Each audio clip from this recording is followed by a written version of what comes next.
CinemaJaw is brought to you by the Sip and Shine podcast. Check out the Sip and Shine podcast. It's about what happens when life doesn't turn out the way you thought. From the Bunky Empire, cult survivor turned endurance cyclist, you will laugh, cry, or at least feel better it didn't happen to you. You can check them out at sipandShinePodcast.podbean.com, and we thank them for their support. And by Cards Against Humanity. They asked us not to read an ad. Enjoy the show.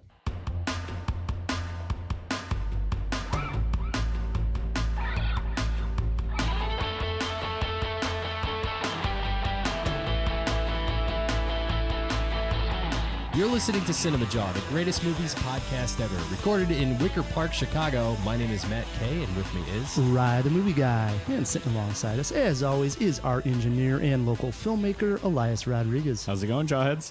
This week on CinemaJaw, Matt, we go to the Far East, China. Have you ever been to China?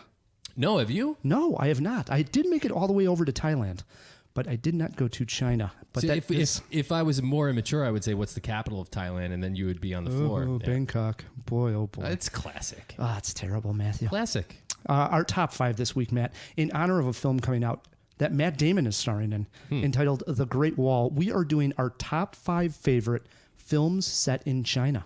I have to admit, difficult list for me. I was wondering if you saw five.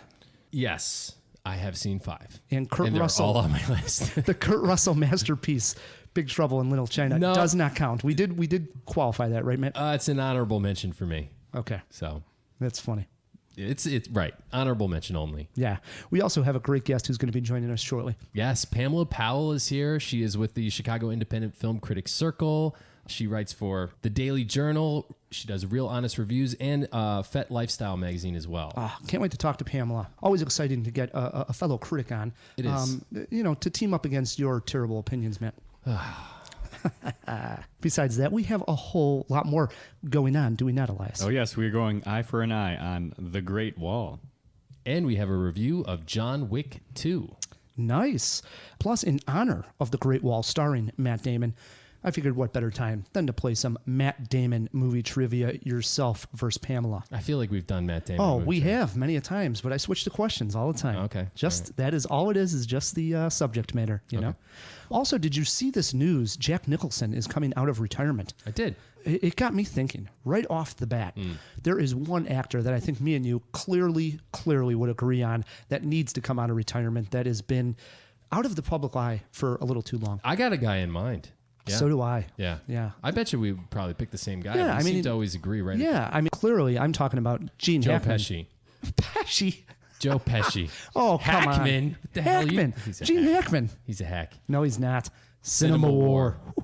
Boy, oh boy, Pamela's going to have her hands full right there. I don't know. I think it's a cut and dried case. I don't think so. You can tell Pamela's going to be a Gene Hackman fan. And plus, Matt, we are bearing down on the Oscars. And I thought it'd be a good time to sort of go over our Oscar picks, predictions, just sort of discuss the big show. Let's touch on it. Yeah. I agree. So it's time. Yeah. One other thing of note, you may have heard us mention it last episode at the very end. CinemaJaw is on Patreon. This is super exciting. Yeah. We just launched our Patreon. And for those of you who don't know, it's basically like Kickstarter, only instead of one project with a clear beginning, middle, and end, it's for artists who put out serial content like podcasters where it's ongoing. So you can pledge $1, $2, whatever you feel per month. And we have all kinds of rewards, just like Kickstarter, like t-shirts and flasks and access to our secret archives and things like that. And you'd be helping out CinemaJaw. So we encourage you to please check out patreon.com/CinemaJaw. Yeah. And help us out. And we even collaborated and made a video. Elias shot it, as you know. Short local filmmaker Elias Rodriguez. Speaking of Oscar nominations. Yeah. I also made a cameo. He does make a cameo in the video as well. So if you go to patreon.com/CinemaJaw, you'll see the video and it'll sort of give you a tutorial on, whatever you can do to help support the show. We would be very, very grateful. Indeed. Well Yes. said, Ryan. There you go, Matt. So without further ado, we bring in our guest, Matt. Pamela Powell writes, as you mentioned, for the Daily Journal, also her blog, Real Honest Reviews. Just last year, she helped found and is a director of the Chicago Independent Film Critics Circle. Pamela Powell, welcome to CinemaJaw. Thanks for having me, you guys. It's about Thanks for time. being here, yeah. It's about time we had you on the show. Me and Matt obviously had met you. It was the craziest thing, right? It really was. Me and Matt were hosting the Chicago Comedy Film Festival, and we had just joined the Chicago Independent Film Critics Circle. It was really fresh. It was like earlier that month. Mm-hmm. Yeah. And out of nowhere, for me anyways, I was walking out to do an introduction, and all of a sudden I hear, Ryan the movie guy. And I'm like, what? Somebody knows who I am? And out of her seat comes For that Pamela. brief moment, he felt so important, Pam. Just fantastic. And she's like, I'm Pamela Powell. And I'm like, oh, it's so great to finally meet you. But I feel like we've obviously been running around in the same circle for a long time. We just hadn't quite met. Absolutely. And meeting face to face and under those circumstances, that was a lot of fun. And then I was able to see Matt later on, and what a great festival that was. And That was fun. Great situation under which to meet you guys. Sure was. Agreed. So we mentioned, we'll start with the Chicago Independent Film Critics Circle, which is a critic group. It's a accredited film critic group that started in 2016. Yourself, Don, a couple of other people got it off the ground. So if you can sort of start there on how the whole thing came together. Well, there were a couple of us actually having a cup of coffee one day and deciding that, you know what, there needs to be another organization in town that looks at independent films and in an independent way. So not looking just at mainstream films, but if you're looking at mainstream films, let's look at the podcasters and let's look at the video essayists and let's see what they have to say about film criticism from that perspective. The other film critics group in town is absolutely wonderful, but they look at the print journalism aspect, not so much the blogging or the video cast or the podcasting.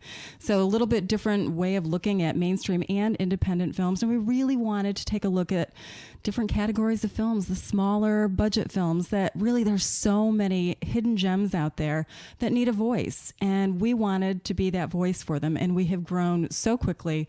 There really needed to be something like that in Chicago. And we've filled that need. Yeah, I think the mission statement of the critic group, as you mentioned, sort of being a voice for these smaller films, I mean, it is right up Cinemajaw's alley. We've had countless numbers of small filmmakers on the show, and we're always trying to promote, cast a little light on a smaller film or a smaller filmmaker. Once we had heard what the group was, we were eagerly excited and are very proud members of the group. Well, we're glad to have you guys. You know what? And I just thought of this. We were speaking a little bit before we recorded about the Chicago Podcast Co-op. And as a matter of fact, our friends at Alka Hollywood were the ones that turned us on to the Chicago Independent Film Critics Circle very good. as well. Those guys are always helpful. That's great. That's great to have an organization like that, and we all can interconnect and help each other out.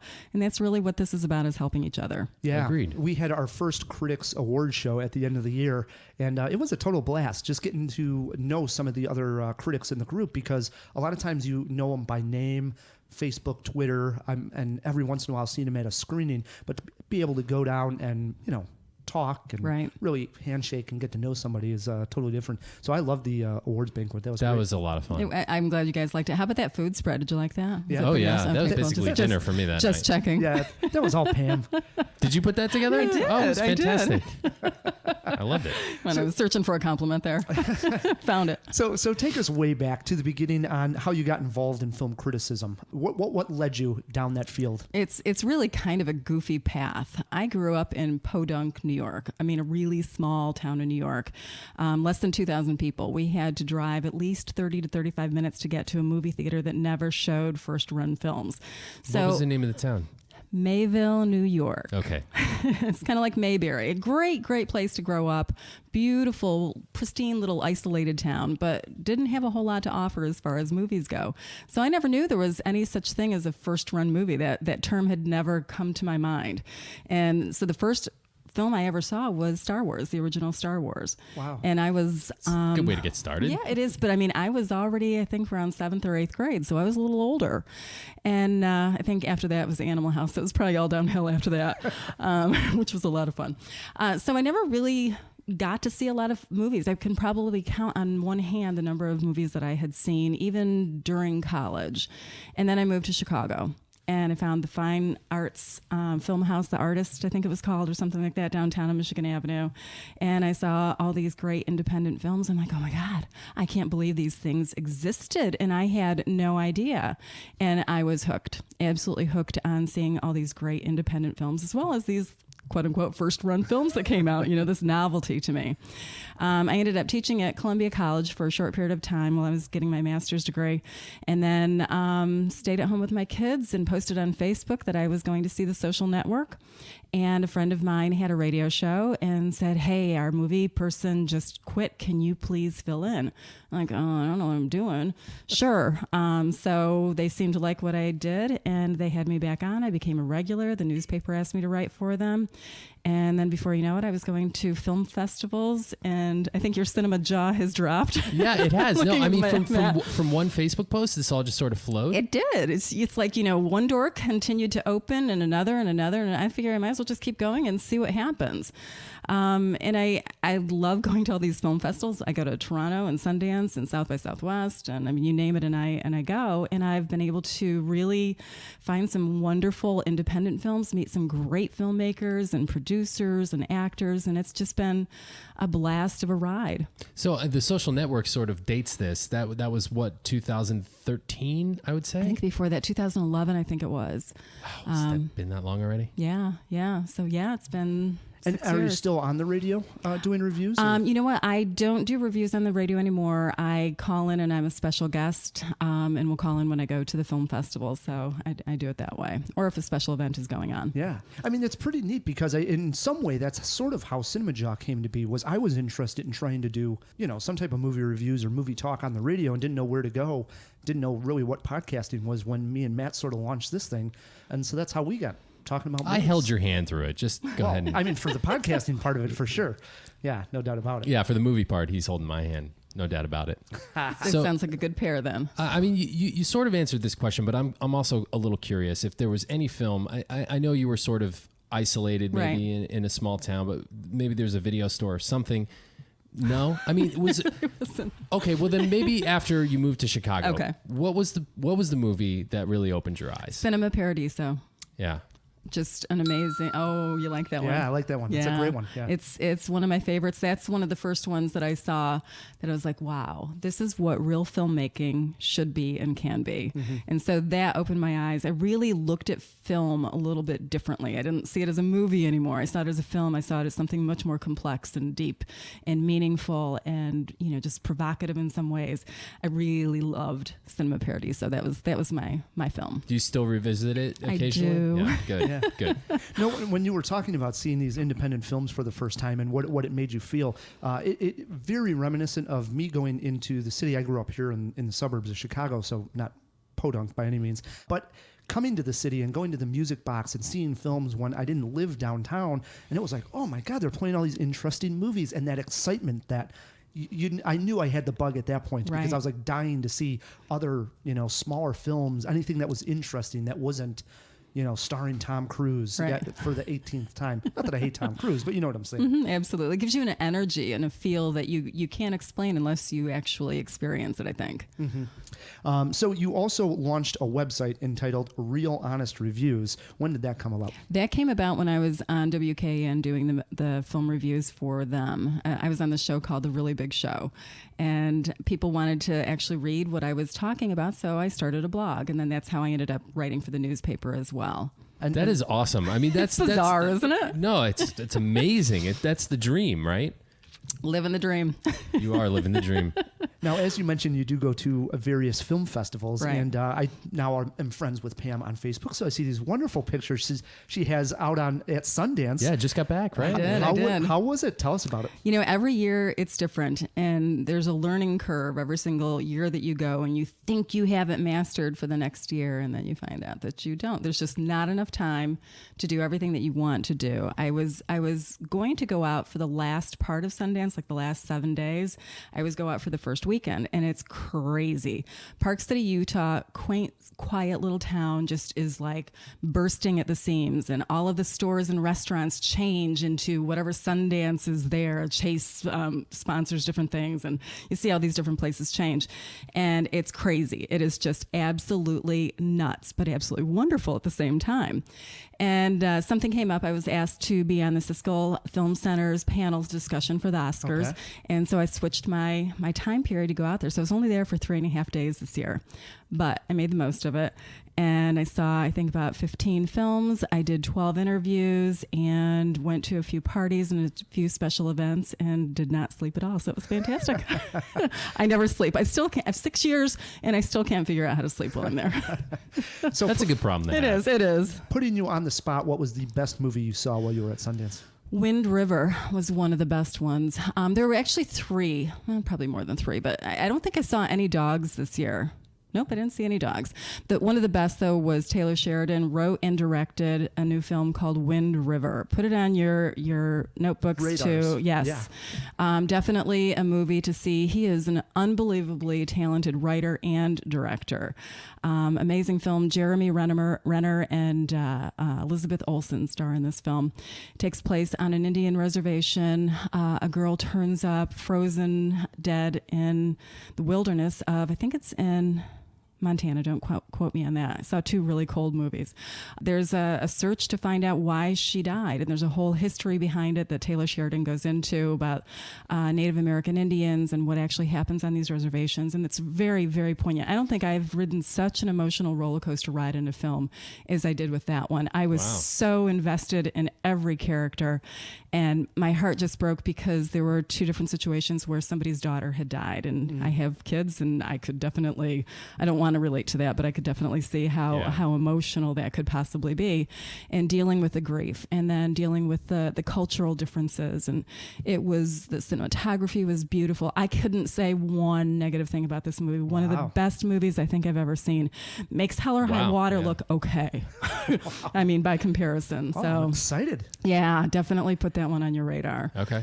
Like it. Now, you did mention also that you went to the Gene Siskel Film Center to talk about the Oscars. This is one great thing that Chicago has that I know most cities don't have access to. And I've actually went to the Gene Siskel for this, I don't know, 5-6 years ago, one time when they had a panel, and I just went into the audience to be part of the discussion. The day of the Oscar nominations, they have a panel of experts, like Pam, right? Like Pam, come out and sit down, and audience can come by, sit in the theater, and just discuss everything to do with the Oscars. Right. Is that the gist of it? That is definitely the gist of it. There are 5 of us on there, 4 men, 1 woman, and it's interesting to see the different perspectives, and some people get a little heated about the discussion as to what your opinion is on it, but it is all just opinion. A lot of good information out there too. Very well-educated people in film and sharing their expertise and their knowledge about what goes on behind the scenes of Oscar too. I think it's something we don't know a lot about. It sounds like there might be a story there. What was so heated? I mean, Did you have somebody in a chokehold at some point? That's what I heard, Pam. Well, only you had to take him to the hospital, a couple stitches, not a big deal. It's not as big a deal as you heard. No, it's all good. No, it's just I think Manchester by the Sea, one of the other critics kind of dissed Casey Affleck.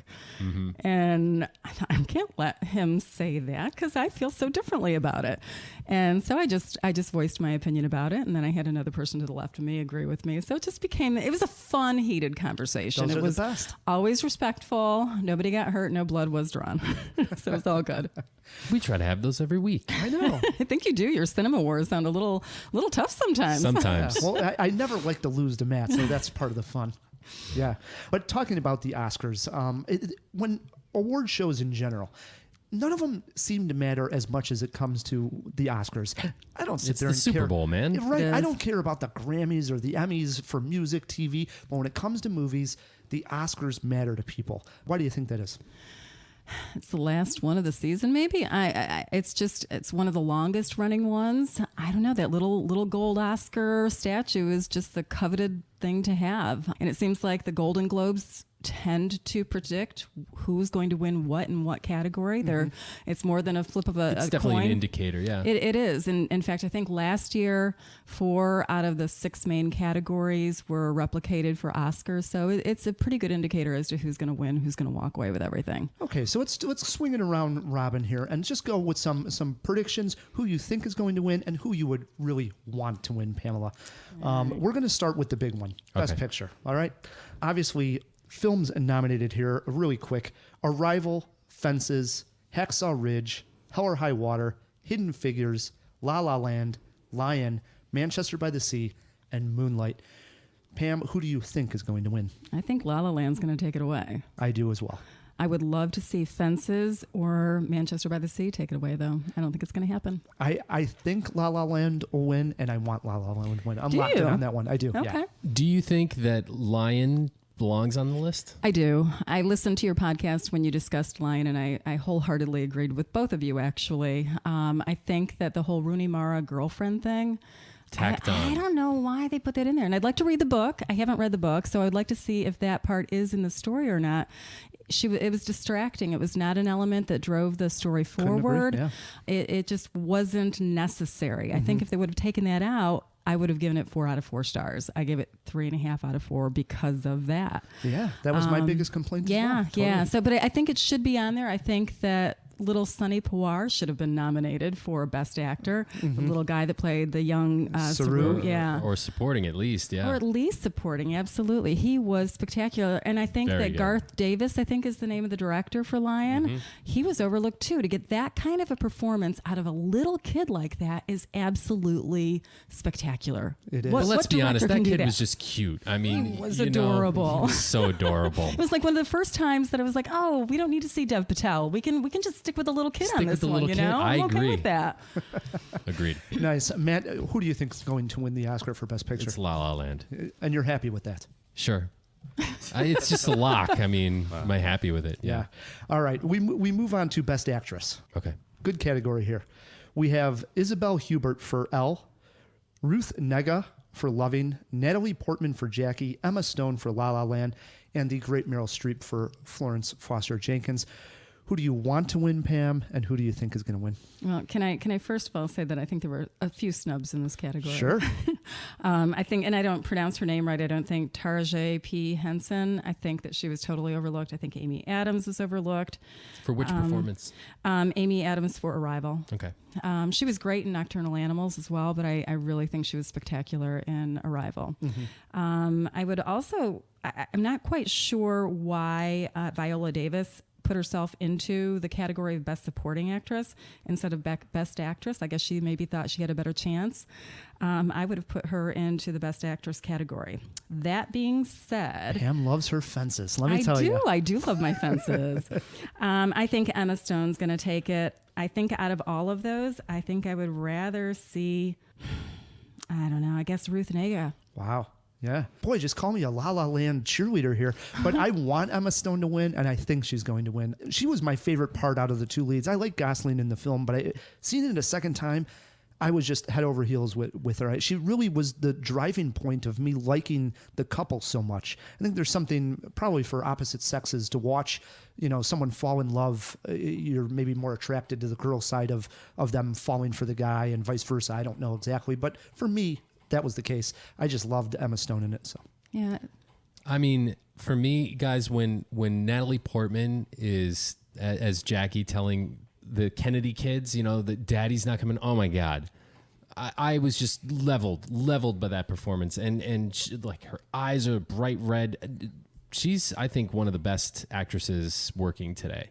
So I would say, I think that's the best performance. Wow. yeah, you didn't like Jackie. No, I mean, You didn't like Jackie? I didn't. I mean, it was okay. I thought it was a very different look at how she responded to this tragic moment in her life and in the world's life, actually. Was it the editing? A lot of people, like Elias, had problems with the editing. I loved it. It was just a different style of biopic. I think we Okay. haven't seen before. I don't know if it was the editing or not. I'm not as well versed on, obviously, as you are, Elias, but I think I wasn't emotionally connected with Jackie. Oh, I felt I was. like her performance was more one dimensional. And I just didn't get any kind of an emotional attachment to her. Oh, wow. I fell in. Yeah. Like, oh, yeah. All the way. I mean, just deaths. I loved it. And I struggled, and I used to be a speech language pathologist, and I used to do foreign accent reduction.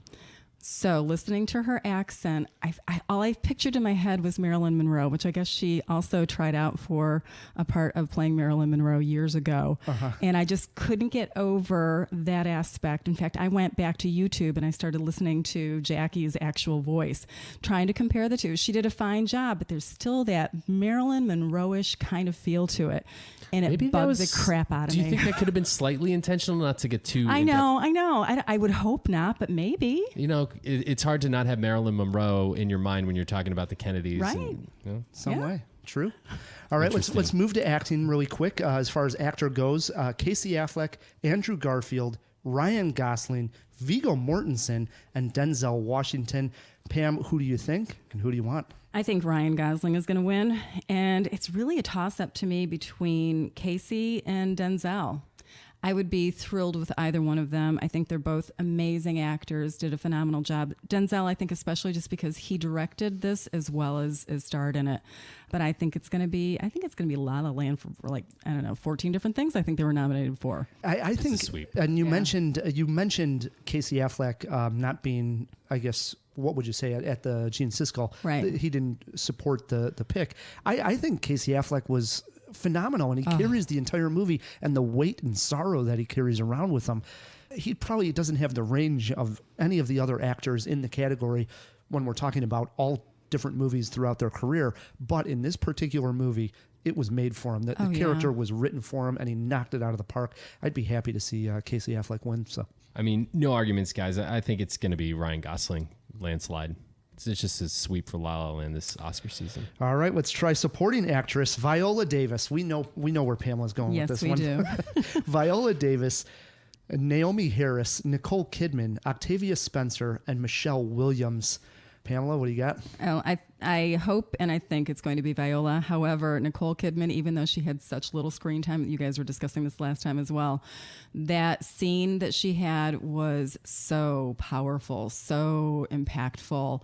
And I think that was one of the best short scenes I've ever seen in a film, supporting actress. So I loved her. But I think it's going to be Viola, and I would be thrilled with Viola Davis. I think it is also. The only other one that I really liked and also had very short screen time was Michelle Williams in Manchester by the Sea. And again, because of one heavy scene near the end of the film with her and Casey, that just crushed me. But I think it's going to be Viola Davis, hands down. Yeah, no arguments here, guys. I mean, I really enjoyed Hidden Figures quite a bit, so I'd like to give some love there, but I think that she was just outperformed by the other actresses in the category. So, all right, last one. Here we go. All right, you say that one. Mahershala Ali. Okay, I'll go with that. Jeff Bridges, Lucas Hedges, Dev Patel, or Michael Shannon. What do you think here? I think that's going to be a tough one. I think Mahershala Ali is going to take it for Moonlight.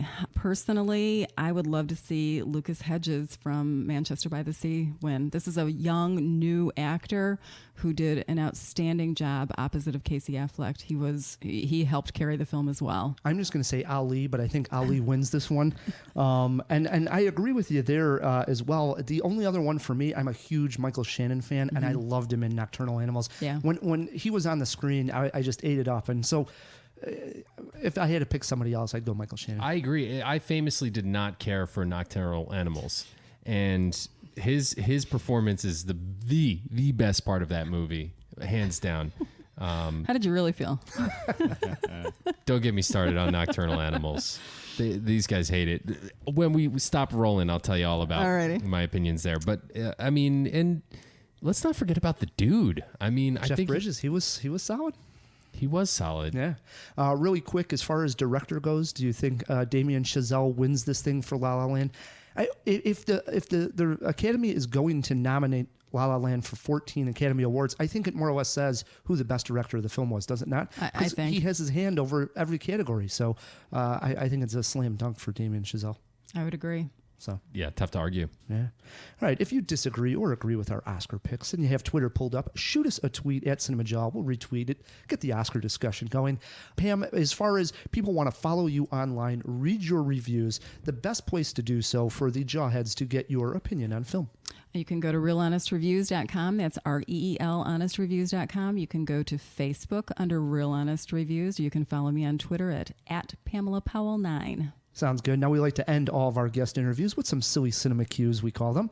Get to know the guest through the eye of the lens. Elias, what do you got for Pam? Yeah, Pam. So at the Chicago Comedy Film Festival, you were starstruck by meeting local celebrity Rye the Movie Guy. Yes. What Who writes this? what other megastar would you geek out meeting on a red carpet, and why? Oh, good question. Wow. I think if I was to meet Taylor Sheridan on the red carpet, I would stutter up a storm. I think that I would probably have no breath support and shaky voice and not be able to formulate a sentence. Wow. That's how Matt feels also. I was actually going to throw this around the table, but I would say Robert De Niro would really intimidate the hell out of me. Okay. How about you, Rye? I don't know. I remember. Do you remember when we saw Michael Shannon? Actually, we just talked about him, but we saw him at the. It was one of the comic conventions when he was part of doing the Superman. And me, Matt, and Elias went there, and we were all excited. You know what? We're just gonna get some fun interviews, and we're like, all right, who we want to get. And then when you really think about wow, I'm going to put a microphone and ask this guy a question. And when I saw him, I remember I turned to Elias and I'm like, I don't even know what I'd say to the guy. He just has an intimidating presence. So He's a big guy, I too. just throw out there. Yeah. Yeah. Totally. I'd probably go with Emma Watson. I would think that, Of course, I was of course, gonna be super smooth. You're with obsessed. It's almost getting sick at this point. It is. This is a recurring theme. Yes. Elias. a little bit. You got another one from Pam? Yes, when we're here. So from one Facebook post and a radio appearance, you started your film critic career. If you could join Cinemajaw, what would your nickname be? A la Rye the Movie Guy or a trip to the ER for Elias Rodriguez? Nickname. Wow. Yeah. That's a tough question. I would have liked to have a heads up on these. These are tough. Like a radio Yeah. type of... Pam's Perfect Picks. I don't know. Hey, Not there bad. we go. Bingo. I like it. That's it. It's better than Matt K. I like Matt K. Great. Oh, man. You don't always have to go with the alliteration thing. This is true. I like their alliteration Yeah. now. Well, yeah. You I am Pam Powell after all. Yeah. Yes, definitely. Right. And we are glad Pam Powell is sitting here on this entire Cinema Jaw. She has her top 5 picks for favorite movies set in China. Indeed. It brings us to a segment called Eye for an Eye. Yes, eye for an eye, interested or ignore. The Great Wall. European mercenaries searching for the black powder become embroiled in the defense of the Great Wall of China against a horde of monstrous creatures. The film stars Matt Damon and Willem Dafoe. It is written by Edward Zwick, Tony Gilroy, and past Cinemajaw guest Max Brooks. The film is directed by visionary director Zhang Yimou. We throw it over to Ryan. It's easy to, I think, trash The Great Wall looking at it because it has the feeling of just something really weird going on here. Matt Damon in a movie set in China on the Great Wall of China fighting some mysterious monsters. The first time it came on and I saw the commercial, I thought it was actually a joke. I thought it was a spoof of, it was going to be a car commercial. And all of a sudden a Jeep was going to drive on the Great Wall. I had no clue what I was in for. Not to mention it's getting a February release when it's an action movie is a sign that who knows what's going on here. But lately, we're part of this global box office where they're taking American stars and putting them in movies set in China or putting a Chinese actor in a Star Wars movie, and everything's becoming all about the global box office. Right, they're calculating this. But all that said, it's an ignore for me. Matthew? Well, I mean, Max Brooks certainly piques my curiosity a little bit. I mean, the guy's a phenomenal writer. I actually think he's vastly underrated. And it is interesting that World War Z 2 has been shelved. I don't know if you heard that news. I did not. Yeah, so I don't know if that bodes well or not for this particular film, but I guess I'm interested. Pam, interest or ignore on the Great Wall? Well, I'm going to go see it, but I'm not looking forward to it. That's an ignore. Sometimes you got to do that as a critic. Sometimes you do. Yep. Elias, what do you think? So I thought the trailer looked like garbage, so I have to give it a big interested because of past guest Max Brooks. Really? Yes, Thanks, Elias. absolutely. No, I'll do, let's just say, I was doing the research for this and pulling the notes so that we had it all down there, and I saw that Max Brooks wrote it, so I'm like, That's awesome. I was like, well, I'll put, we had Max Brooks on the show, I'll throw that in there. Well, and just because he wrote it doesn't mean that it's a good movie. No, I mean, and it is story by. He didn't write the screenplay, it's story by Max Brooks, and then, other guys wrote the screenplay. I'm glad to see him getting more credit soon. Yeah. Definitely. All right, that is 2 interesteds, 2 ignores for the Great Wall. Split field. Split. Yeah. Speaking of new movies, Matt, in 2014, Keanu Reeves stepped into the shoes and got behind the trigger of John Wick, an ex-hitman who gets dragged back into the violent scene after his car is stolen and his dog is killed. Now, 3 years later, Chapter 2 is upon us. My biggest question, is it even possible to up the body count, which is standard protocol for sequels? I hit the shooting range. I hit the theater to find out. Accounts payable, how may I help you? I'd like to open an account. Name on the account? John Wick. The contract has gone international. You have no idea what's coming. Somebody please get this man a gun. John Wick Chapter 2 starts where Chapter 1 left off. John Wick had some unfinished business here, Matt, that of getting his stolen car back. This leads to a high-octane opening scene that is not so much a car chase as it is a car demolition derby. Within the first 15 minutes, you see the action has been and will be raised from the first installment. Wick is then visited by another assassin who we come to find out holds John Wick's mark, which means that Wick must obey any request this assassin has to finally clear his name and walk away from the business altogether. What do you know? This assassin wants his own sister dead. Can John Wick complete this task, Matt? And if he does, will this assassin honor his word or turn his back on the boogeyman? The premise for both the first John Wick and the second one is on the simple side of things, and that's okay, because the fun of these movies comes from the over-the-top violence provided by the assassins. Was it possible to up the bounty count? The answer is yes. John Wick mows down a small country of people in Chapter 2. Knowing what worked well in the first film, the filmmakers stuck to their guns and just give us more of it. The story does expand the dark and mysterious world and code that the assassins live by.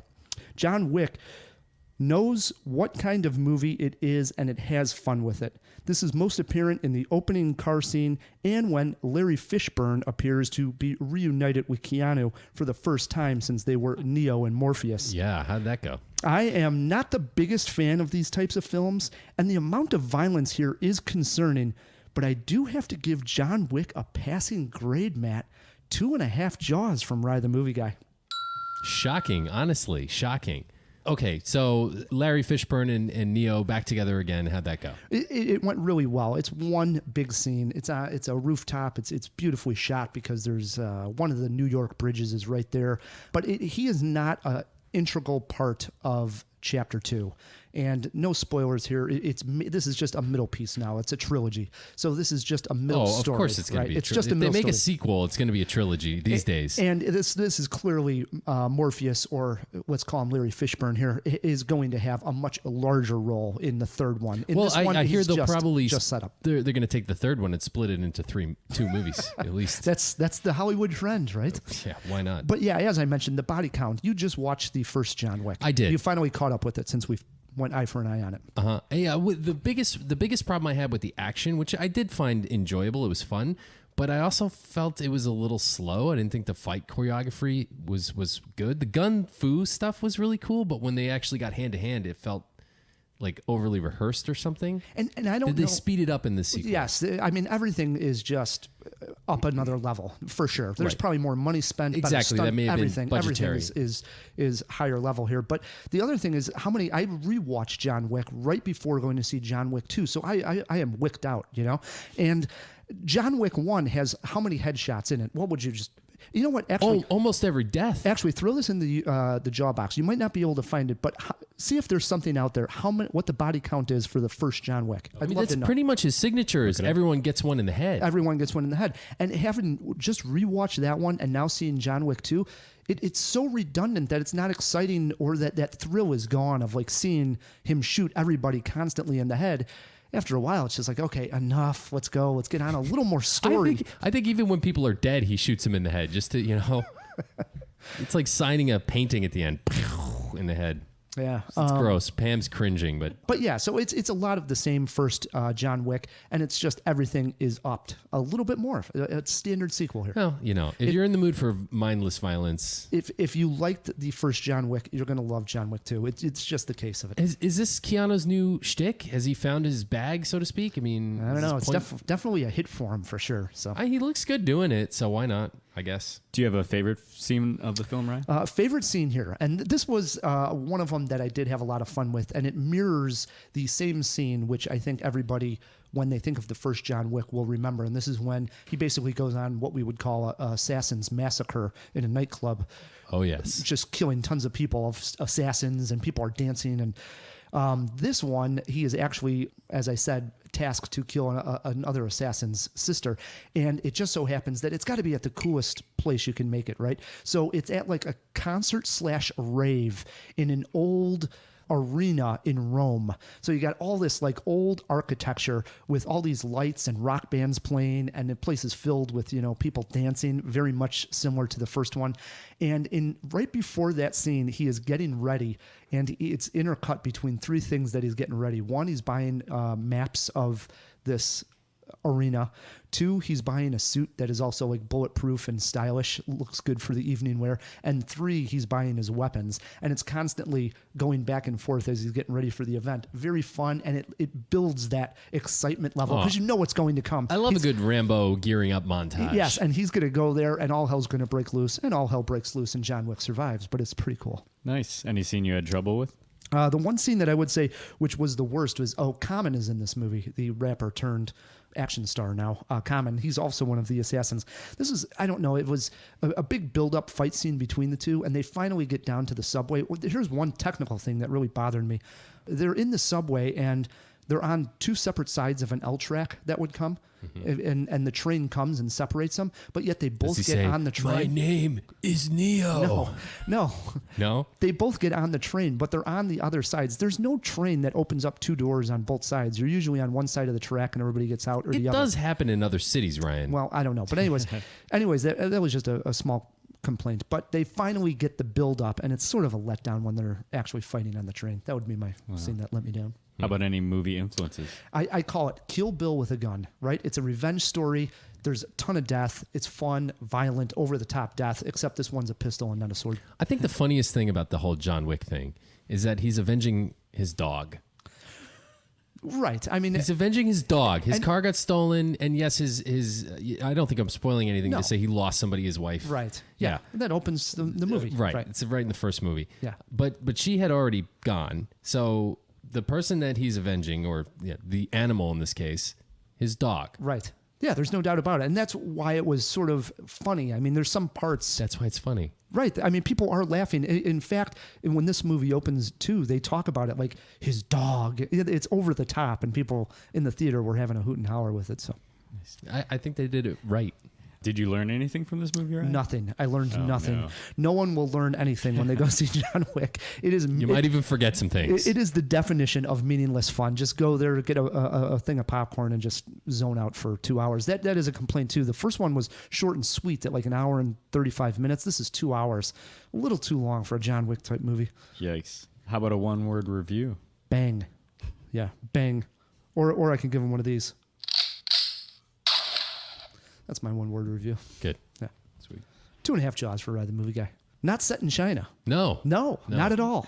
But he does go to Rome in there. But we are doing our top 5 favorite films set in China because we went eye for an eye on The Great Wall, where Matt Damon is battling some mysterious monsters.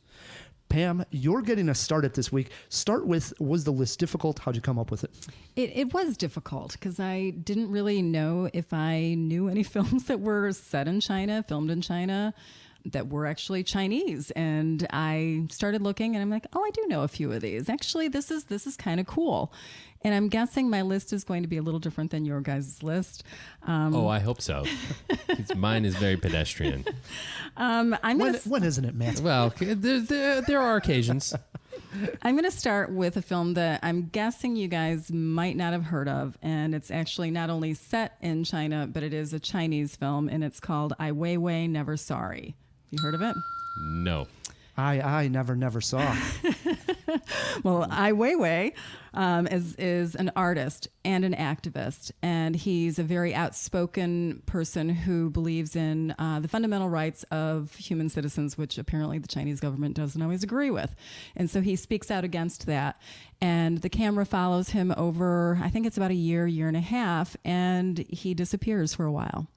And then he reemerges, and he's a little bit of a different person.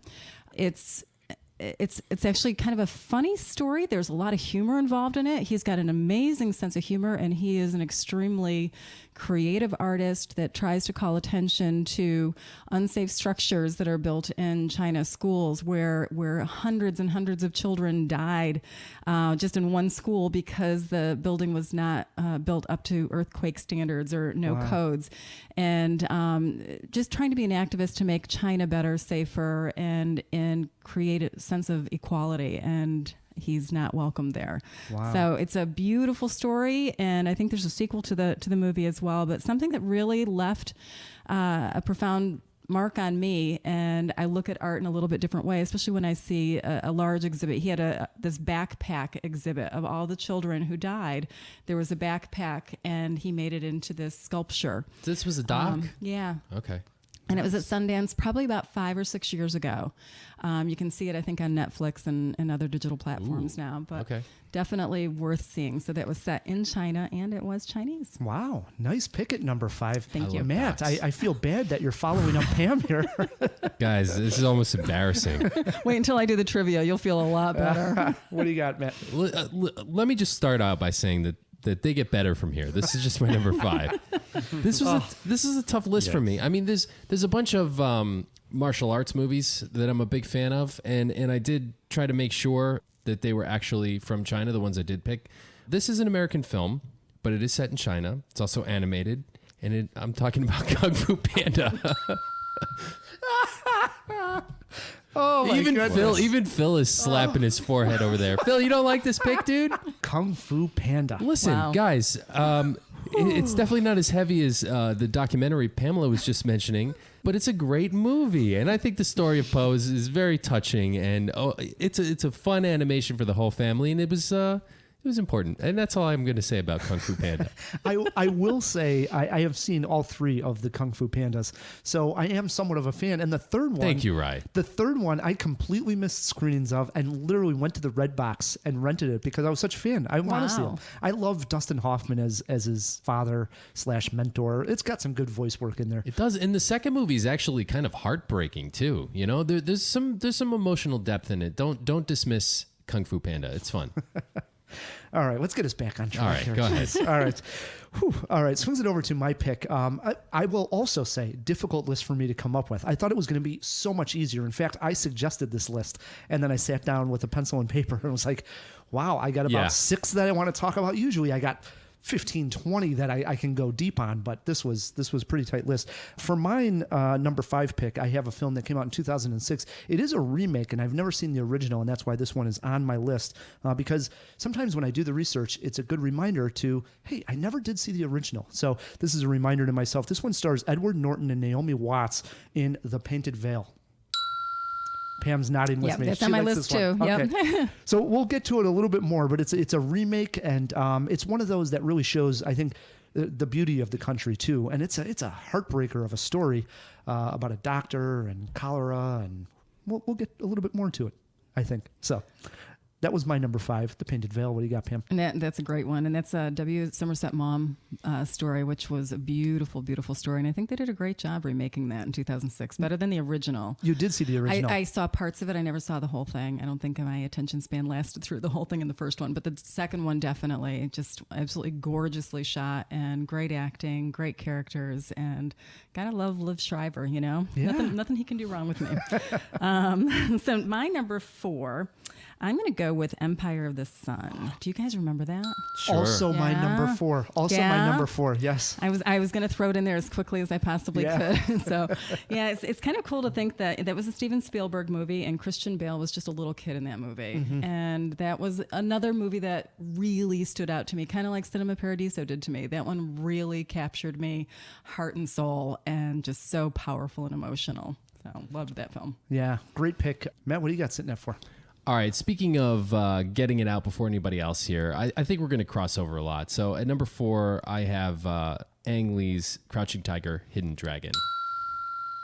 Is it on anybody's list? It might come up a little bit later. Sure. Okay. Yeah. Should we save it? I mean, No, you could talk about it now. what a masterpiece. Such a beautiful, beautiful movie. I mean, when you're talking about martial arts movies, you don't always talk about the cinematography, maybe the fight choreography, but I mean the end in the what is it? The cherry blossoms, are just falling down like snow. It's just gorgeous. I love this movie. Yeah, I can watch they're fighting on the treetops, and I mean, just gorgeous. And yeah, it's a love story. It's got a bit of magic involved, the Sword of Destiny. I love the whole thing.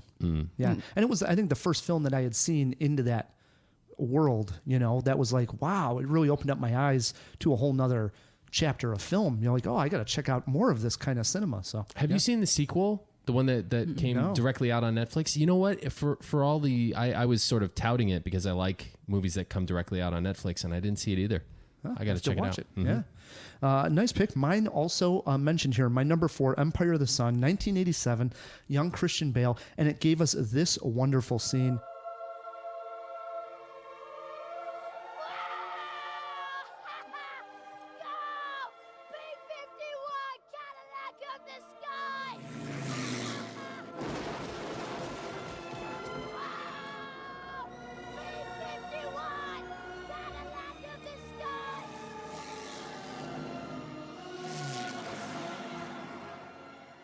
I love that clip. It's a really emotional moment where the American bombers come in at the end.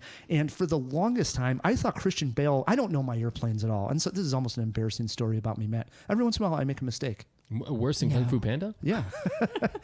You don't say. But I always thought he was saying B-51. Not that's a big difference, but I don't know my airplanes. So I've been yelling B-51 forever. But then when I'm with someone who's about to go into a P-51 for like an airplane ride, I'm calling it a B-51. And they're like, wait, are you saying B? I'm like, yeah, it's B-51. I've been saying this for years. And they're like, no, it's P-51 is the name of the bomber. I had no idea. So now to me, I'm like, now I know what he's saying. I didn't know that either. The Cadillac of the sky. It's a great moment. Well, maybe the B-52s threw you off. You know? Maybe it was. You and your B-52s. Great movie, though, Empire of the Sun, my number 4. We're into our 3s. Pam, what do you got? I'm going to go with yet another one I'm doubting that you guys know about. It's a little indie film, and it's called Already Tomorrow in Hong Kong. Ever hear of it? No. It is a quaint little story, cute little story, charming story, love story about a guy who is traveling in Hong Kong, runs into this woman and kind of has this spark with her initially, but he's got a girlfriend, she's got a boyfriend, they spend some time together, yet they're torn apart, and they just met at the wrong time and in the right place. So what do you do when that happens? Really a charming, sweet love story. Nice. When did that come out? Just recently? I think that was about 2 years ago, 2 or 3 years ago now. Okay. Throw it in the jaw box just in case. One more time with the name of the film? Already Tomorrow in Hong Kong. I love the title. Yeah. It's already romantic. I'm in. I like it. Matt, what do you got sitting there? Guys, 2005, and I feel bad that I have a lot of martial arts films, but I'm a fan of the genre. Kung Fu Hustle has got to be mentioned on this list. I do love this movie. It is superlative, amazing Kung Fu martial arts film. It's just so unique stylistically. I think it probably changed the art form in a lot of ways. And it's one of my favorites. Yeah, and I remember the episode I mentioned it on was when we were doing mashups, and this was Kung Fu and comedy.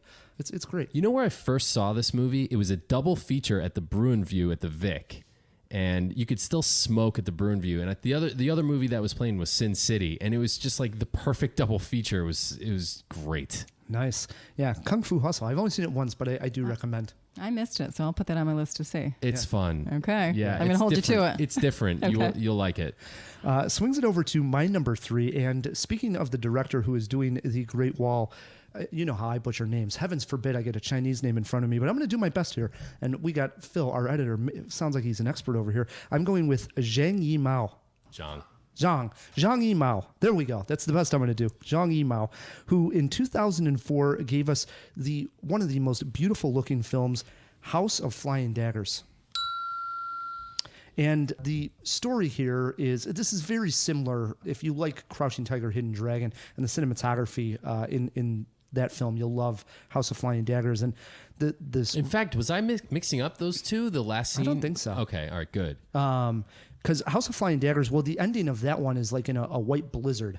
So, and there's like Similar. blood. It's the contrast between like the blood and the blizzard. There's also like a huge fight in a bamboo forest in House of Flying Daggers, which is great.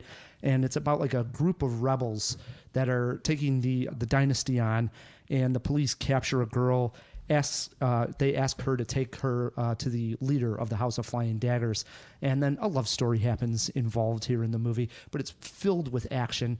And if you like that kind of cinematography, you will love House of Flying Daggers. I think it's probably done the best in that film, so big fan of it. That's my number 3. We're into our 2s, Pam. All right, number 2. And mine aren't ranked in order. I think I'm probably going backwards. Okay. So give me that a little bit. I'm going to go with Looper. It is an American film that was filmed in Shanghai, actually. Part of it was filmed in Shanghai. So this is a bit of a cheat, right? It's a little bit of a cheat, but you just said filmed in China. Correct. You didn't We just specify said, right. Chinese, so Yep. I'm doing a little bit of a mixed like it. blend here. So Looper was an okay movie. Joseph Gordon-Levitt, Bruce Willis, Emily Blunt. It was fine, but it ended up in Shanghai, so that's what I'm going with. Hey, that's fine. And I See, think now, it's better than now I'm okay. rethinking. I could have gone Dark Knight because of the one scene where he's Right. That's one little scene. Oh, but that was the IMAX Looper scene. at least has a little bit more in Shanghai, but I think Looper is a little bit better than okay. I really enjoyed it. So I'm a sucker for a good time travel movie. Are you? Yes. Yeah. Yeah. That's a whole nother topic, though. It is. All right, so we're into our number 2s. At number 2, guys, I promise my number 1 is not a martial arts film, but this one is, and I think it's one of the best. Donnie Yen, who we just saw recently in Star Wars, stars as Ip Man. have yet to see You've this. seen this Yeah, one, Pam? yeah. Okay, good. Bruce Lee's teacher, and it's the real life story of the Japanese invasion of China. Basically, the rise of fascism. If I'm not mixing up the two wars, and he has to get his family out of the country, and he's at the same time being called on as a master, sort of the protector of this village, to fight, and he doesn't want to fight. And anyway, it's just a great story. Way more than just a knock 'em out action movie. It's really got some heart, and it's good. It Check is. out Ip Man. Yeah. Yeah, the choreography in that is just absolutely amazing, and the cinematography to capture all of that is spectacular. And I'm not a big martial arts fan of film, but that one is on my list. It's good. And Yeah. aren't there multiple of these There films now? are, There's yeah. 3 of I them. can't Ip Man speak for the 3, I think. sequel. Yeah. Yeah, I haven't seen any of the sequels. Okay. The original is fantastic. It is definitely streaming, so check it out. Nice pick. My number 2, this is great. I end my list. If we're doing films set in China, I'm ending my list with 2 Ang Lee films, and I feel very proud of that. My number 2 was mentioned by Matt Kay, Crouching Tiger, Hidden Dragon. One other quick note about that. It came out in 2000. I remember seeing it in the theater. I was just a youngster at the time and thinking, again, like I said, it was something totally new to me. And I think sort of seeing some of that fight scenes, as I was mentioned, that were choreographed on the limbs of the trees and how beautiful it looked and that contrast. And I still remember to this day seeing it in a theater that had these young kids that just were, probably like 8th grade freshmen in high school that just didn't understand what they were going for, the grace that Ang Lee was going for here. And they were laughing at it and ruining my movie experience. And I was just coming into the point where kids, get off of my lawn. I was just becoming that person to turn around and say, hey, kids, you're just being idiots here. Could you guys shut up? This is a beautiful film. They said, screw you, old man. I think as it went on, it became my first foreign film that I owned in my DVD collection. Now I can say I have a bunch, but that was probably the first. So I loved Crouching Tiger, Hidden Dragon, my number 2. Here it is. These are our big ones. Pam, our number 1 film set in China. What do you got? Well, it was a toss-up, these last 2. It was either the Joy Luck Club or How to Win at Checkers Every Time. So I'm going to go with How to Win at Checkers Every Time. It's about the military draft and a young man wanting to avoid it and a little brother trying to help him avoid it. And he actually ends up causing a lot of problems. And it's a beautiful story. It takes a lot of their culture into consideration. The fact that this was even made and released is pretty amazing because there are a lot of films that are made in China that don't get out because of the cultural issues that they don't want us to know about. So that's my number 1. Wow. I'd like to see it. Again, another great title. It is, isn't it? All right, at number 1, speaking of the things they don't want us to know about, this movie had unprecedented access to the Forbidden City, and it is 1987's The Last Emperor. Bernardo Bertolucci. I think this is a masterpiece. It won Best Picture that year. Did. And I was very young when it came out, but I do recall, I think this might have been the first year I watched the Oscars, or among the first. And I'll never forget this movie. It's been a long time, not going to lie. I haven't seen it in a good long while, but it's a movie that really sticks with you. And I think, getting that first look at the Forbidden City, and the unfettered access he had as a filmmaker to create this story of the last emperor of China. It was an important movie. And a lot of people have said they didn't get it accurate. They didn't do justice to the culture, but I think maybe he did the best he could at that time. This is a blind spot for me. I've seen bits and pieces, but I've never sat down and watched the entire movie. And worth it. Definitely worth it. Talk about like riches to rags, like he winds up, I mean, you got to see it, but he goes through quite a bit in his life, and it's a pretty, it doesn't pull punches. Yeah. It really shows his life. Yeah, and definitely when I was doing the research, I got to see this. I wrote it down. Should. I want to see it very much so. Swings it over to my number 1, and as I mentioned, I go back-to-back Ang Lee films. Here he had already transitioned into making tons of English language films and blockbusters even here in the United States, and then he went back and did a film set in Shanghai, and it is the 2007 film Lust, Caution. This is a blind spot for me. And this was given the dreaded NC-17 rating here in the United States, and set in 1942 Shanghai. And it's one of these simple stories on the paper where they basically have a young girl that a group says they want this young girl to fall in love with a high-ranking Chinese officer who is sort of rounding up rebels that they don't want, causing trouble. And basically sleep with them, fall in love with them. But as the title suggests, Lust, Caution here, their relationship turns much more lustful and erotic, and the scenes are very vivid, but it's so important because it really drives the whole story that you realize that she and him completely connect on this level. And now here she's leading him into an assassination attempt, and all of a sudden the relationship and the two love each other. Oh, wow. Great movie. I mean, just spectacular. Acting's fantastic. Like I say, on paper it seems like it's simple, but it's in the hands of Ang Lee so much more. Oh yeah, never count out Ang Lee. He's a master. Yeah. He really is. Did he write that one as well as direct it? Throw it in the jaw box. Did Ang Lee also write Lust, Caution? I don't have that in my notes, so interested as well to find out. That was my number 1. I love it. We do have it. We have share our little streaming cloud, and I did put it in there for us, man, so you can watch it. So yeah. Any honorable mentions before we go to break? The only one I had, also Zhang Weimou. How do I say it again? You actually nailed it, I think. Shang Weimou. Another Shang Weimou film, Matt. Curse of the Golden Flower, which was, again, this is another one of those stylized, beautiful, choreographed films. Probably not as great as The House of Flying Daggers, but an honorable mention for me. Very cool. I don't have any honorable mentions, but as I was researching this, as I had to, I did see a couple of movies that I would like to see that are up for their version of the Academy Award in Hong Kong, called The Mermaid and Soulmate. 2 interesting sounding movies. One is kind of a sci-fi romance, and the other one is about our ecosystem and damaging it, and sounds kind of good. Soulmate and The Mermaid. I like it. Matt? I really don't have any, but the scene that was playing through my head the whole time I was doing the research, and even as we were discussing these films, is the beginning of Temple of Doom, where Indy is trying to get the antidote, and anything in Club goes. Obi-Wan, yeah, I believe it's called. So yeah, that scene would be my honorable mention. Oh boy, good old short round. Anything goes. Yeah, love it. If we missed your favorite film that is set in China, even if it is Kung Fu Panda 2, and you have Twitter pulled up, shoot us a tweet at Cinemajaw. We will retweet it, get the discussion going. What we're going to do is take a quick break, and when we come back, Pam is taking Matt on in Matt Damon movie trivia, plus a CinemaWAR looking at retired actors. We'll be right back on Cinemajaw. Cinemajaw is brought to you by Horror Movie Yearbook. Horror Movie Yearbook is the latest podcast from the Midwest Podcast Network. In each episode, hosts Tim Long and Willie Gibbs discuss 3 horror films from a particular year and their context in the events of that year. Other topics include theoretical horror movie theme park rides, legal representation, and arguments for horror movie antiheroes, and much, much more. Find new episodes every other Friday on iTunes, Stitcher, TuneIn, or at horrormovieyearbook.com. And we thank them for their support.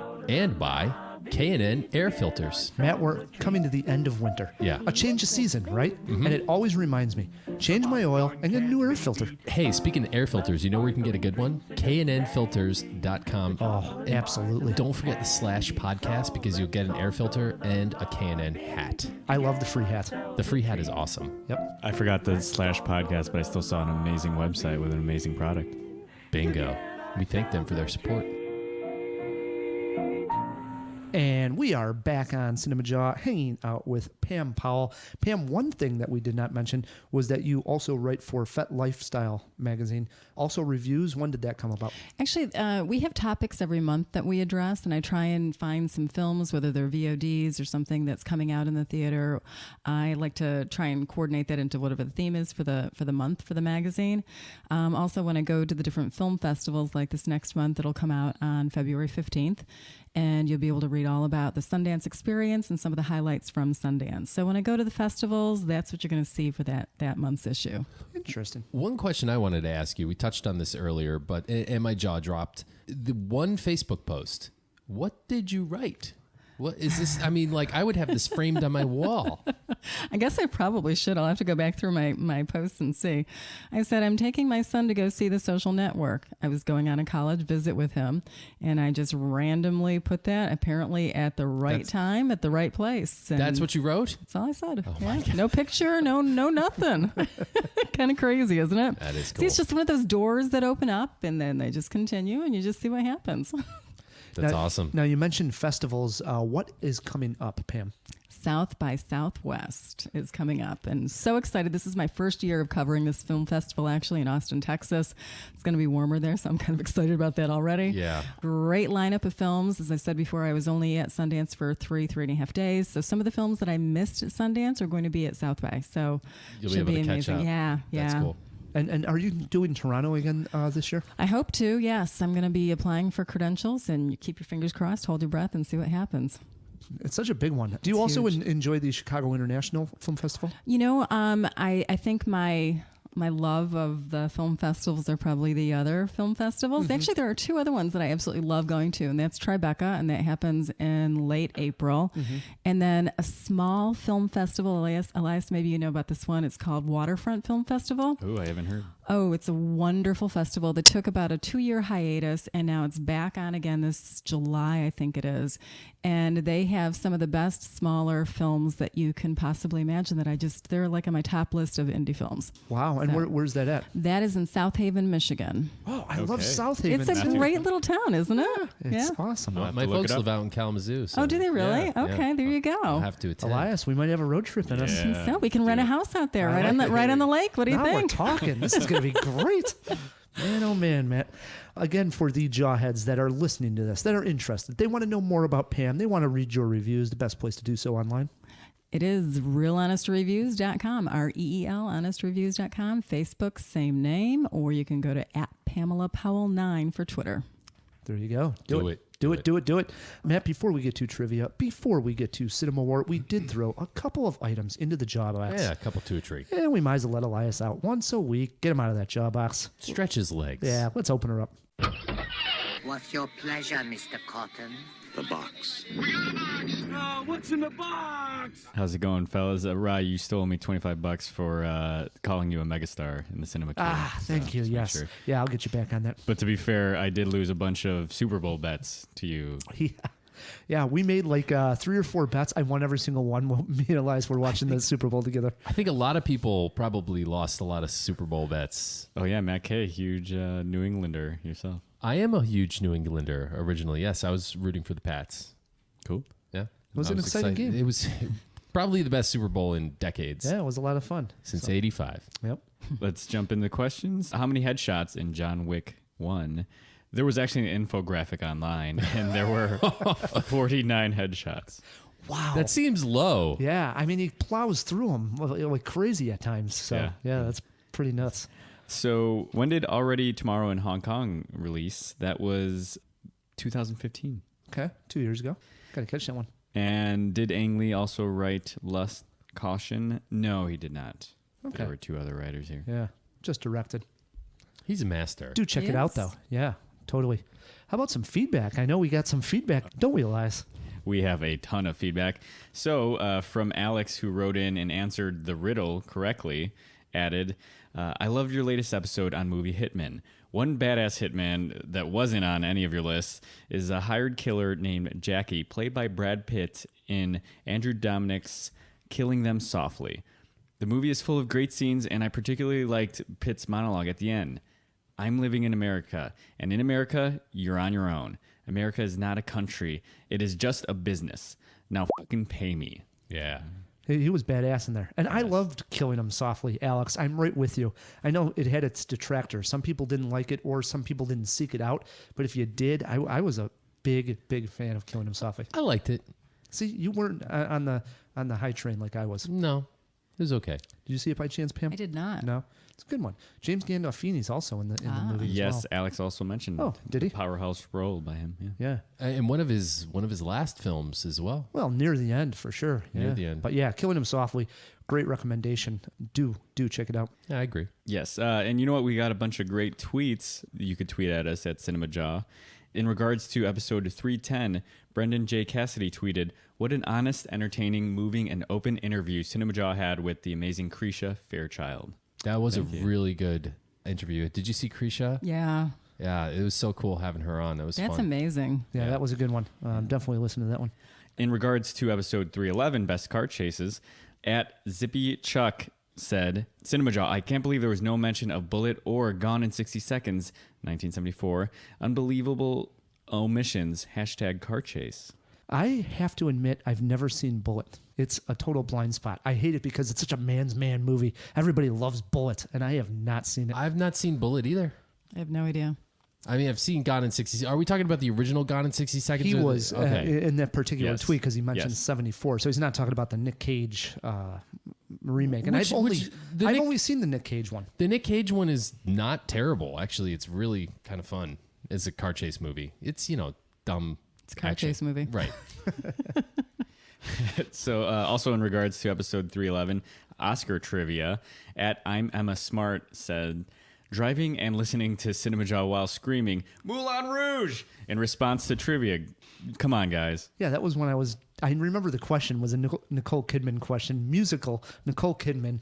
Oscar movie trivia. It's Moulin Rouge, and Matt's just sitting there. What See, I the told you, hell? Pam. I mean, it's I'm banking on that, let me tell you. it's deer in the headlights. Oh, please. I'm sure she wasn't the only one yelling Moulin Rouge. That was one of those. It's like it was supposed to be a layup of a question. So good stuff. Yeah, thanks for all that feedback. Yeah, definitely. We love the feedback. A reminder, you can always reach us, feedback@cinemajaw.com. Let us know what you think of every episode. Yeah, please do. That everything, Elias? That is. Get back in that jaw box. Will do. Matt, it brings us to a segment called CinemaWAR. Cinema War. It works like this. Me and Matt, we're battling on a topic. Pamela, she's our guest and jury, and tells the jawheads who she thinks won this Cinema War. And it's important. Very important, Matt. Very important. Yes, very, very important. This might be the most important thing you do Yes, this week. because we are fighting for 20 seconds of jaw time to rant and rave on whatever we want. Wow, Jack is coming out of retirement to remake a film that just came out last year. How exciting. Got us thinking about other retired actors. Elias, what's today's CinemaWAR topic? Today's CinemaWAR topic, yes, with Jack Nicholson coming out of retirement, it did get us thinking, which retired actor would you rather see return? Joe Pesci or Gene Hackman? Matt, you'll be fighting for Pesci. Rye, you'll be fighting for Hackman. Let this CinemaWAR begin. I believe this entire war is going to come down to who quotes Joe Pesci first, which completely proves my point. There are no great Gene Hackman quotes. Gene Hackman is an also-ran. Pesci is a titan. How am I funny, Rye? Funny how? Like a clown? Do I amuse you? Wait a minute. Hackman is an also-ran? Yeah. Ridiculous, Matt. Let's be real here. I like me some Joe Pesci just as much as the next guy, but Gene Hackman is in the Hollywood legend category. The French Connection, The Unforgiven, Hoosiers, come on. all I would want is one more Hackman performance to smile at. Heck. Casino, Goodfellas, hell, even Home Alone. Joe Pesci doesn't have any bad films. He even took a film that should have sucked and helped make it an Oscar winner for Marissa Tomei. Now, go shine some shoes. Matt, I was going to ask, what would you want Joe Pesci to come out of retirement for? Another Home Alone film? Come on. Look at the range of these two actors. Pesci plays either a gangster or a robber, and that's about it. Hackman plays great in comedies like The Royal Tenenbaums, spy thrillers like The Conversation, action films like Crimson Tide. Whatever he would come out of retirement for, I'm sure it would be great. Actually, I think he showed some range in The Informant, which was a late entry in his career. And you, speaking of range, should be arguing for your fellow vertically challenged actors, Rye. Joe Pesci packed so much intimidation, comedy, and pure wallop into all of 5'4", it was staggering. At 6'2", Gene Hackman gave us the best Lex Luthor ever. But that's not saying much, is it, Jesse Eisenberg? Wow. Always bringing my height into this stuff, Matt. Actually, I've never done that before. Well, I'm going to karate chop you, you jackass. Hackman also makes a great villain, as you mentioned here. Lex Luthor, The Firm, absolutely fantastic. He could really do it all. And by not acting the last 13 years, he has deprived us of a few great roles. In short, he was aging like a fine wine, getting more complex. You cannot say the same about Pesci near the end of his career. I think you can, actually. And, Rye, I think you have the wrong impression of me. I think, in all fairness, I should explain to you exactly what it is I do. I'm not going to read the whole thing. I could go on. Joe Pesci just melts the scenery every scene he's in. He is just so intimidating and funny at the same time. It's such a rare thing. He is wonderful. All right, here it is, Matt. This is the real shame, all right? This is the real shame here, is that for as many great films that Gene Hackman has made, his last role was in the film Welcome to Mooseport. A great actor of his stature should not go out on a film that co-stars Ray Romano. Nobody should. Come back for a curtain call, Gene. Please, we cinema fans would love it. We are button heads here on Cinema War, as we do each and every week. We throw it to our guest, our jury. Pam, what did you think of this Cinema War? Wow, I'm blown away. You've got some pretty amazing points with the whole, all those quotes that we all know that Joe Pesci did, especially in My Cousin Vinny. That one's I didn't even do any of My Cousin Vinny quotes. Maybe you can. Two youths. There you go. Great movie, and he can do comedy. I mean, everything that you said is absolutely true. Hackman is one of those versatile, just kind of stand-up guys that, I mean, everything that you said about him is absolutely true. However, there's one thing, I think your closing argument, and you'd make a great lawyer, is exactly what's going to make you win the Cinema War. She's pointing towards me. Because his last film sucked? It's kind of sad. He's a really great actor, although I think Joe Pesci's a little funnier. But I think, Gene Hackman's a great actor, and it really would be very sad to have your last movie be, what was it? Welcome to Mooseport. I'd be really sad if that was true. So yes, because that tugged on my heartstrings, you knew exactly how to appeal to me. I'm going to go with Gene Hackman. Come on back. You won on the pity vote, right? But you still won. You still won. Thank you. So that earns you your 20 seconds. Thank you. I'll take my 20 seconds to mention another film that I saw in between the last recording of Cinemajaw, and that is Michael Keaton in The Founder, about the history of Ray Kroc and the birth of McDonald's. I really was upset, as I mentioned on Twitter. There was no cameo at all by the Hamburglar or Grimace or Ronald McDonald himself. But that aside, interesting story about how he really swept the nation with his vision of franchisees and how it all got started from this little restaurant, believe it or not, out in California. I always thought the first one was in Des Plaines, Illinois here, but you learned something from seeing the founder. So do check it out. That's my 20 seconds. Well spent, man. Yeah. Well spent. I love that Michael Keaton is back and on a roll. He's interesting. He had a great performance in that movie. Yeah. And I had no idea that the McDonald's brothers were just like these sweet guys who wanted a good product, good quality out there, and they got screwed. Yeah, they sure did. It's amazing. And they give you some interesting facts at the end, and I'll share one with you, Matt, is that every single day, McDonald's feeds 1% of the entire world's population. That's a lot of people. That is a lot of people. Yeah, it's pretty amazing.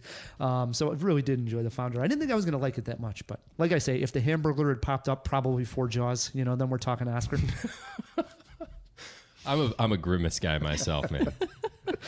I'm scared of clowns, so yeah. I'm glad they weren't there. All right, good stuff. It brings us to trivia. Pam is worried about trivia, but she doesn't. Don't be. She doesn't know that she's taking Matt Kay on. Did you hear the feedback? I missed the Moulin Rouge question. I'm really glad. I think you made that up, though. No, I wish that was true. Trivia works like this. Pam, you're our guest. You get to choose if you want to go first or let Matt go first. There are steals. Now, if you get hung up on a question, our engineer, Elias Rodriguez, has clues to all the questions. Awesome. You get one trip to the ER. Cool. Can I phone a friend, too? Is it that kind of a game? No. We could be Just- friends. Can I use a phone? They do start out easy. I will say that. Okay. Do you want to go first? Yeah, just All right. shoot me first. Question one over to Pam.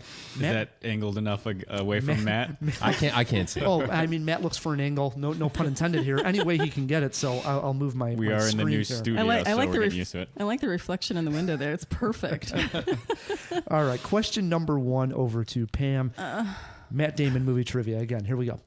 In 2013, Matt Damon starred in Behind the Candelabra as Scott Thorson, special friend to Liberace. Liberace was played by what actor? Michael Douglas. Yeah, I was going to say breeze, Pam. You're going to be okay. My palms are sweaty. I'm sweating. 1-0, Pam. Question two over to Matt Kay. Okay. Matt, 2 years ago, Matt Damon starred as the Martian in The Martian. Mm-hmm. That film was directed by who? Director question right out of the gates. It's a big one, though, so that's why it's pretty easy. You know this, man. Yeah. I mean, Pam looks very confident over there. Maybe that was a poker face that she was just sweating it out. I have no idea. It was Gary Marshall. Elias, we need a poster of a Gary Marshall Martian poster. Yes. Are we kidding me? I'll do that. I'll Gary edit that. Marshall. Pam, you do have a chance for a No, we're steal talking here. about my favorite Martian, right? No, The Martian. Unbelievable. You have a chance for a steal and to take a 2-0 lead. Who directed The Martian? Take a guess. God, I can't.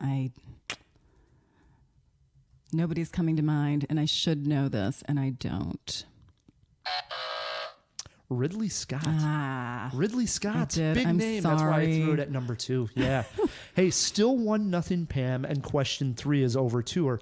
Matt Damon has only appeared in one Coen Brothers film. Name it. I don't like the Coen brothers. Matt Damon. Wow, big admission there. I know. I'm not a big fan. I like the Big Lebowski. And we invited her on I Cinemajaw. know. It's shocking. Okay, what would he have been in? Matt Damon starred in one Coen Brothers film. I don't think he was in Hail Caesar. Name it.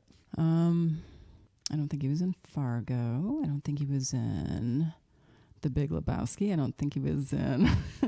I don't know. That is incorrect. Matt, you got a chance for a steal and to tie this one up. Was it? Oh man, did they do? Oh Pam knows it now. no, No. maybe not. Was it The Informant? Tricky one here because it was a remake True of Grit? True Grit. Yes. Shoot. Yep. Son of a gun. See? Should have held out just a little bit longer and you would have got that one. I would have. Wow. Still only 1-0 on Matt Damon movie trivia here, Matt. Question 4 is over to you. In 2011, Damon starred in Contagion, in which his wife is the first to die from a mysterious new disease. Which actress played his wife in the film? Gwyneth Paltrow. He is on the board. It is Good job. 1-1. Good job. Yep. Thank you. They only get harder here, Matt. So question 5 now bounces over to Pam. Remember, you do have a lifeline. Pam, in 2003, Matt Damon starred in Stuck on You. What actor played his twin who he was stuck to? Elias, can you be my friend? Whoa! Question number 5, a trip to the ER. Elias Rodriguez, what actor starred alongside Matt Damon in Stuck on You? All right, buddy. So your clue is father to the Little Miss Sunshine. Oh, Alan Arkin. No, He was the grandfather. he was the grandfather. All right, who was it? Oh, God. Matt, you got a chance for a Can steal you really here. take me to the ER, please? Matt, you got a chance for a steal and to take the lead. Greg Kinnear. Yeah, Wow. 2-1, Matt K. Wow. Sorry, Pam. it's okay. This is getting I tense. saw the writing on the wall before I got in here. Question 6 now over to Matt. Matt, Damon has starred in one film directed by Billy Bob Thornton. It also starred Penelope Cruz and came out in the year 2000. Name it. Matt Damon, Penelope Cruz in a film directed by Billy Bob Thornton. I think I'll go to the ER. Oh, a trip to the ER. I have no idea. Elias Rodriguez, what was the name of that Matt Damon film? All right, acquaintance. Your clue is We can't be friends, man. your clue is good-looking ponies. Good looking ponies. Yes. Now I'm just thinking about bronies. Is it? It's not My Little Pony. I'll say the Beautiful Horses. I must be close. Very close. Pam, you got a chance for a steal here. The clue was good-looking ponies. Matt said, what'd you say? Beautiful horses? Beautiful Horses. That was the wrong. Black Stallion. I don't know. All the Pretty Horses. All the Missed Pretty that Horses. Missed that one? Yep. Matt Damon, horses, Penelope Cruz. What a romantic film. Billy Bob directing. Hey, That wasn't obscure at all. it is still it is 2-1, Matt K. You got a chance for He to tie it directed up. Sling Blade, did he not? Yes, yeah. Oh. He starred in it too. Didn't Oh, he? yeah. Yeah. Question 7 now is over to Pam. Pam, Matt Damon had a small role early in his career in this 1996 military drama that starred Denzel Washington and Meg Ryan. Name it. Denzel Washington, Meg Ryan. A Few Good Men. Fart. Matt, chance for a steal and to really lock this one away. Denzel, Meg Ryan. Matt Damon had a small role in it back in 1996. I'm trying to think of Denzel movies. It's definitely not A Few Good Men. I'm sure right now Emma's driving in her car yelling at the radio. Starship Troopers. Incorrect. We were looking for Courage Under Fire. Courage Under Fire. Here's where we stand. It is 2-1, Matt K. Matt, it's last question is to you. You win it right here on a walk-off, or you could give a chance for a tie ball game. Okay. Here it is. In 2011, Damon starred alongside Anna Paquin in the film Margaret, which is directed by this man who is nominated for directing 2016's Manchester by the Sea. Name him. We just talked about this too. We just talked about it. You could say I'm quizzing you on past Cinemajaws. Past this Cinemajaw. Can we just rewind to when we were talking about Manchester by the Sea? I mean, I had the notes in front of me. I read the director's name. Pam's flipping over her I know notes. Pam knows. I know Pam knows. I actually know one. Matt, you can win it right here or give a chance I give got Pam this. a chance. Gary Marshall. That is incorrect. Pam, you can tie this one up. Who directed Margaret and also Manchester by the Sea? Kenneth Lonergan. Wow, Matt, you That let is her not right so- back into the Come ball on. game. Director I questions. think he gave that one to me. No, I'm that bad. It is 2-2, end of the ball game here, so it comes down to a jawbreaker, we call it. And this one goes over to Pamela. Better Matt Damon series, the Bourne series or the Ocean films? So I just have to say which is better? Yeah, which one's better? The Bourne series. I'd give her that one, but that's not the real jawbreaker. You never buzz him anymore. No. Well, it's funny because I agree with that one. Here's the real jawbreaker.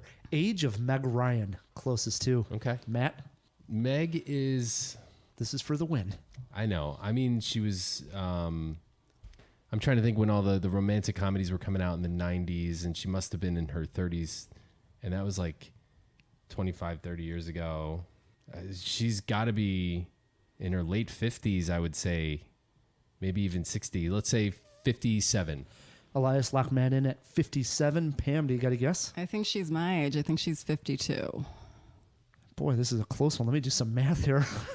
We're giving this one to Matt Kay. She's 55. Right in between you guys. But technically, Matt was Great handshake job. there. That was good. That was a close game. Yeah. Wow. That was good. That was brutal.